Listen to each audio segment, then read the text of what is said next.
How about a round of applause for all those actors and everybody that made a part of this amazing show. Paging BJ Baker. Paging BJ Baker.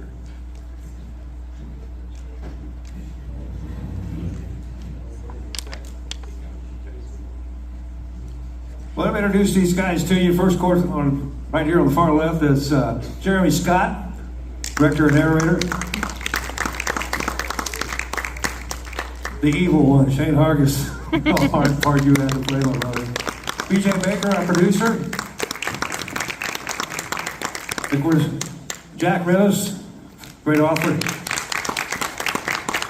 You guys put together one heck of a show. I guess let's start with this first. I mean, do you feel a little bit of relief now that it's done and it's out and it's here? I mean, I was just shocked by all of it, even the reference to Albuquerque, which involved me, and I'll get to that a little later on.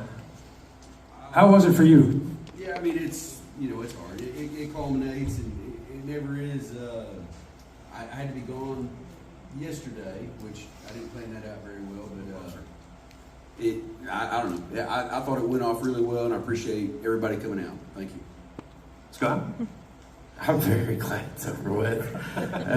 I'm sleeping more now, and just a lot of stress. It was 11 months of work, and at times, I mean, you guys saw this 2-hour version. It easily could have been 3 hours, maybe more. There's a lot of rabbit holes I could have gone down. I had to trim it up a lot, so yeah, I'm happy. And Shane, you played an incredible part there.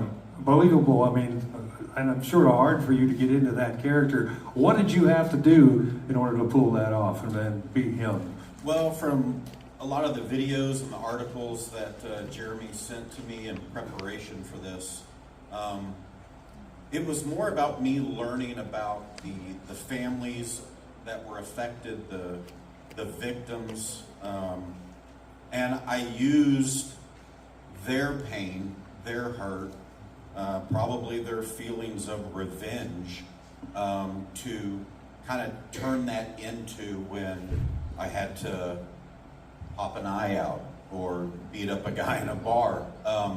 It was really me and what I would probably do to Rex for those families, and probably what a lot of law enforcement people wanted to do to Rex. So. And Jack, your book and all the research and everything else that you've done, it's got to feel good to have that on the screen. And give me your thoughts on the film. It's very humbling. It took me about a year to put it together, and this was published in the Chronicles of Oklahoma, which is actually becomes part of the official history of the state of Oklahoma. So it's kind of a lasting thing for me, and part of the legacy that these gentlemen are creating here on the screen.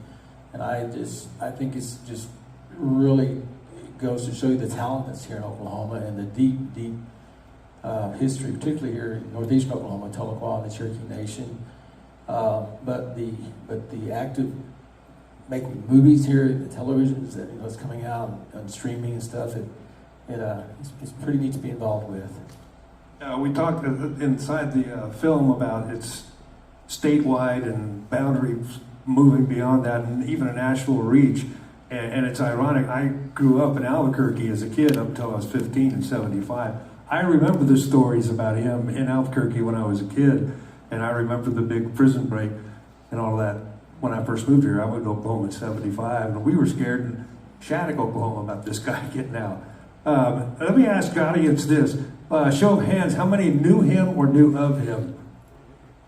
There's quite a few. I think what we'll do is we'll go around and see if anybody wants to ask a question of the panel, real quick. Anybody? Rex has got a comment. We got another Rex in the audience. This is Rex Spears, folks. He used to do treatments on radio forever. Go ahead, buddy. Well, I did work for the Rex at the restaurant along with my mother and my best friend, and one of my mother's best friends was a cook also when it first opened up. I mean, not too long after the original bombings. Anyway, he would come in the restaurant, about twice a week maybe, drive, I believe it was a 65 El Camino, go around back, and he always called me Hoss, because I guess I was Rex too. But he was very respectful to me and my mom and everybody, so I had no problems there. That was before all this other stuff happened. But he was known as a flying bandit. My dad didn't talk about that. But they pulled in the back of that restaurant, that 65 El Camino, and he, come on in here, out of here, Hoss, I need you to help me. And we'd carry in quarters of beef. And he'd be in the back of the restaurant cutting up steaks. My mom cooked all them steaks. They were good. That's where you got the rustler stuff from there. Yeah. Anybody else, questions or anything? Yeah, right back here. Yes, ma'am. I'm not from this area, and I've learned to love Tahlequah as the years have gone by. My question is to Shane. Since you've played this role, have you felt any residual effects, anything that you feel after having played this role? No, not bad effects necessarily.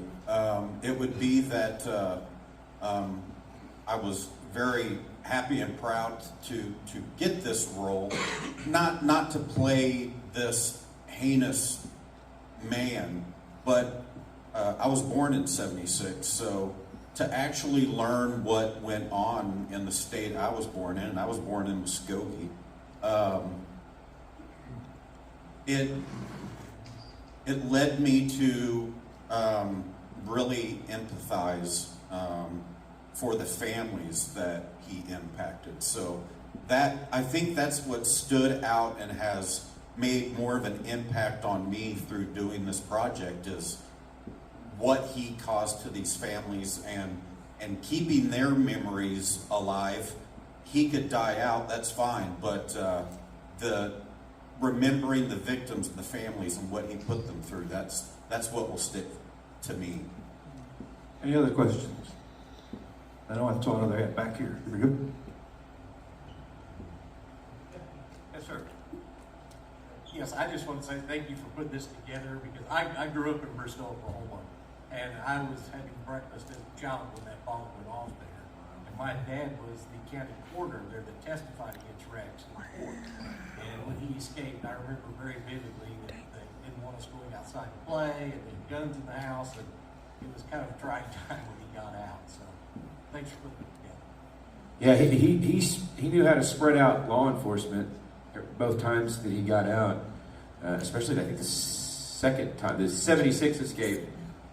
I mean, the highway patrol was stretched thin.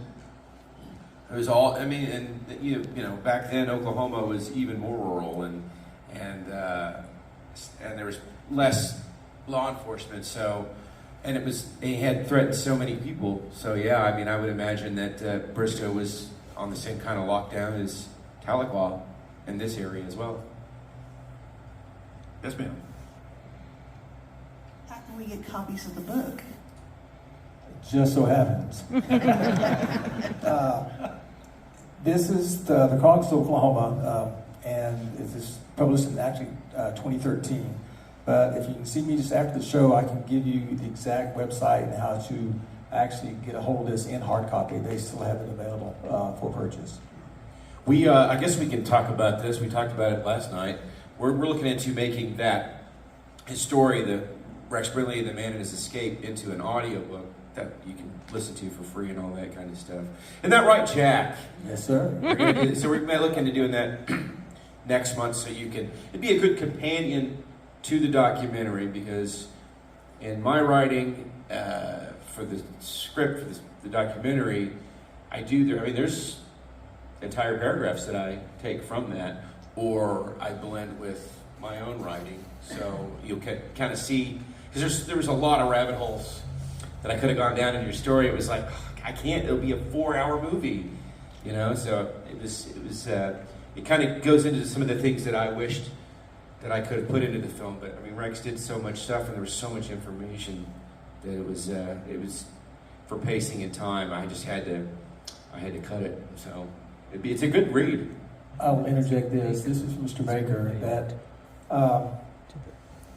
besides production, just been involved with this, I've been involved in all the Trail of Tears drama, different theatrical productions throughout my life, but he described this as an expensive hobby at the beginning of this.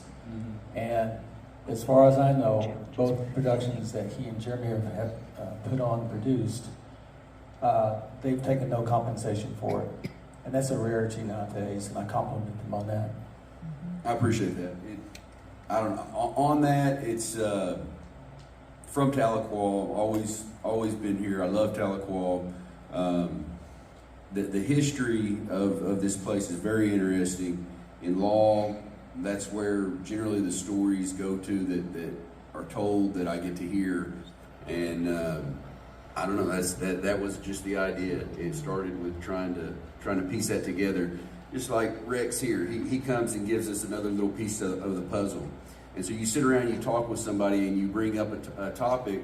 Someone else has some other dot, and then you just start connecting these dots. And then all of a sudden, it's like, man, we've got a 2-hour documentary, or a 4-hour one if we would have not parsed it down. I don't know. I like to give back to the community. I like to preserve this history, and it's a pleasure to do it. Thank you. Well, I kind of feel like this is like a documentary is like telling the entire story, getting all of the truth out there so that everybody was aware of it. I think that, I want to ask this question. I think that probably I know you two guys have done a ton of interviews that show up in this with different folks. I think one of the toughest ones that you probably had to witness was the honesty and the braveness of his niece. Tell us a little bit about that. Yeah, it's pretty. The Brinlee family, I'll go ahead and say it, 'cause it's pissing me off for a minute anyway. They're not real happy about it. It seems like some of them, and I mean the reasons. Some of them are apologists or whatever. I don't know how you could feel that way about him, regardless of who he was in relation to you. But it was very brave of Carrie to do that. I mean that's you talk about ruining Thanksgiving. You know what I mean? It's one of the bravest things I've ever seen somebody come in and do, considering the feelings involved, who we're talking about, the way we're talking about it. I mean, I just have to tip my hat to Carrie's, the amount of stones, so to speak, that it took to do that. I mean, I don't know if I could have done it. Any other questions out there? Yes, a couple over here. I'm hurrying. I are old. You can go first. Yes, ma'am. Mr. Baker, are you related to the Mr. Baker that was one of the interviews? Yes, ma'am. That's my uncle. Okay. Smart. And you had a question? Yes, I was just curious about, for Jeremy and Shane, what were some of the challenges during the filming process of the documentary? Shane's agent. Manager. His name's Shecky Goldman. Shane wants his own trailer. Nobody look him in the eye, all right? I don't know if there were challenges, but the outdoor scenes where you see on the screen that Rex is running through the woods, hiding from choppers.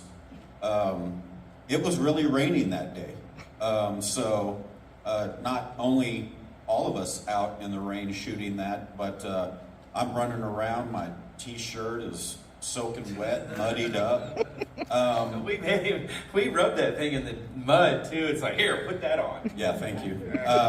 So you were basically like, why did I take this part? Yeah, and that scene where I'm sitting on the ground and my head goes into my hands. The rain had kind of let up a little bit. Jeremy wanted a little more rain, so he's got a water hose with his thumb over it. Nice. And it is just pouring down right on top of me. But it looks great up on the screen. It helped tell that story.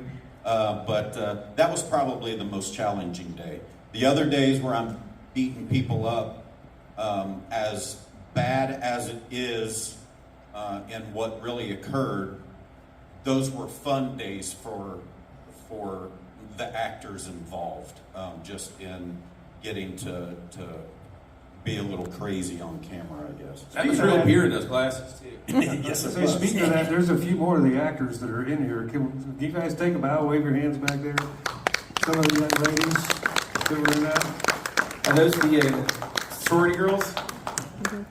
Yeah, and that, we shot that scene that's at the actual Tremble Street Apartments. I think it was called the Villa Apartments back in the day. I think so much.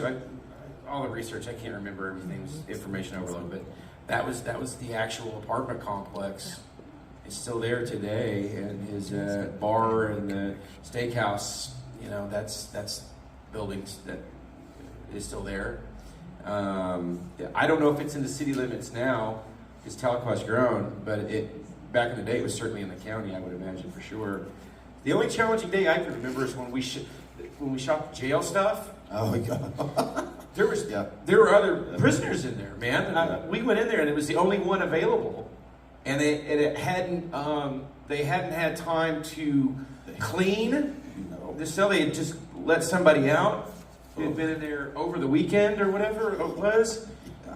Dude, you talk about authenticity. And I'm like, just going, hey, let's get into it. Hurry, though, because there is a peculiar aroma. Yes. I'm not kidding you. Yeah. It was, and the girl in the cell next to yours, was it just me, or was she trying to ask me out on a date? No, I was going to ask you if you did end up going on a date with her afterwards. I passed on it. Probably I had to block her on Facebook. Out there. That was Another question? Let me ask you this for BJ and also Jeremy. 2 successful documentaries already done, and you guys have teamed up real well together and got some great people together to make these. Can we expect more? Yeah, we're working on something else. I'm not ready to announce exactly what it is, but yeah, we've got another one in store. Pee Wee Herman Part 3. No. And don't ask me to play any parts in that. Oh, well. Okay, I'll talk to your agent. We'll see about that. Right? They've got the same agent. Can I get his number? Any other questions? How about another round of applause for these guys and what they built for us? Thank you. One more question. If you gentlemen have an opportunity to talk with Judge Bliss and get his reactions from what transpired to him and how he found the grace that he had, that I knew him as in his older years. I'll address that one. Are you familiar with the Bliss family first, so I know where to start at? Did you know Judge Bliss? Bill Bliss. You did? Did you know him personally? Did I know him personally? Yes. Yeah, so I knew him as a customer. So you know Angela? I knew him as a customer. My son had utilized him as a attorney. I testified in a couple of cases that he was involved in. Okay. But, I just found him to be such a gentle and genuinely caring individual, and to have been blown up, to have been put in the position that he was because of what he was doing. To me, that exemplifies the tragedy of the Brinlee story and what transpired from that. Of course, Don Bowling's wife, I knew both Jean and Minnie.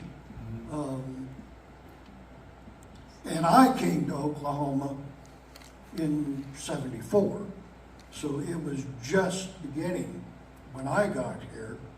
And seeing Tim in the film,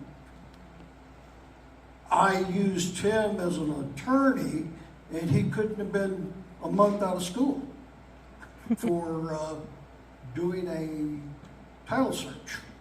So seeing all these characters in the film and the correlation between what transpired here in Oklahoma is just, it's amazing. To answer your question, Angela was a year behind me in school, and I reached out to her, explained to her what I was doing with my research, and she reached out to Joyce, which was her mother. And Bill was, I'll just say, he had his good days and bad days at that period of time. And Angie called me back and said that his mother and also her father, or her mother and her dad would consented to do a telephone interview with me. And we set it up, Angela did, and I talked to Joyce personally on the phone, and Bill was having a bad day that day, so I did not personally get to interview Judge Bliss for this article, my publication.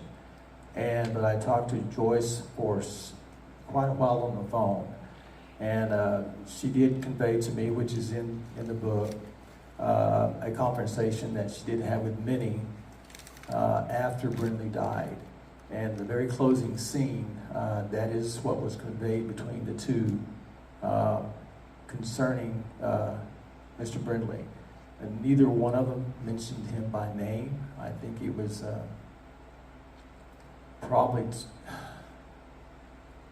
I'll use the word offensive, and that may be a guarded word when I say that, to both of them and what had occurred to both of their families, and certainly to Fern. What's not in the film is that her daughter was watching Sesame Street when the explosion went off in the truck and caused extensive damage to the house. And I've kept up with the family, no, not personally, but just through research over the years, and like what's been conveyed here, it's just the devastation that is still caused by such just heinous acts, against humanity. But I did not talk to Bill personally, but he did agree to be interviewed by me, and I respected Joyce's decision. That Bill was having a bad day, but I did talk to Joyce, for quite a while on the phone, and she was so gracious, and just like what you conveyed, such a gentleman Bill was, and deeply consent to that. I got to know him about 20 years ago, I guess, and I've known of him my whole life. Both sides of my family are from here, so he was gold in their eyes. I thought he was really super cool, really fun, funny, easygoing. He didn't seem to carry all those events on his shoulder like a chip or anything.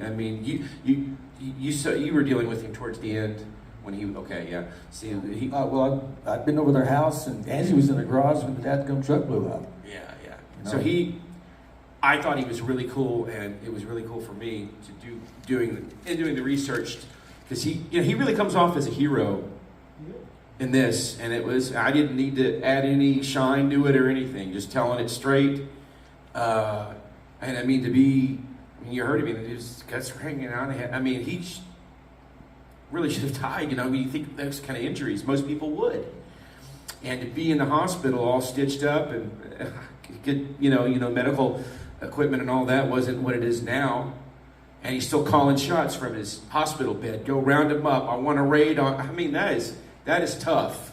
And then to have Grover sent in to guard him really helped tie the story into. I'm like, this is, Tahlequah's a small area and a small county and all that. And it's just so cool to have the tie-in from our previous documentary, Grover being in it, entering the story, albeit just for, a little bit, but really ties the community together. And I know BJ was real big on that, staying in, because I had to make a lot of cuts to this thing, but that part was definitely staying in. Grover guarding the hero from our last one, guarding the hero essentially in this one. Yeah. So it's really cool. It was really cool. A lot of hours spent on that. So yeah, he was, and Don Boldy was a hero too, I think, if you ask me. Mm-hmm. This weekend being the premiere of it last night, tonight, also tomorrow at the Roxy in Muskogee. Might let folks know, I understand it's going to be available online starting Monday, is that right? BrinleeFilms.com. Okay. BrinleeFilms.com. No, film. No, there's no S. Brinlee, yeah, that's right. BrinleeFilm.com. BrinleeFilm.com. 7 p.m. All right, and these guys are going to be up front here in a few moments. If you want to shake hands and say hello. One more time, give them a round of applause, folks. Thank you guys so much for what you've done.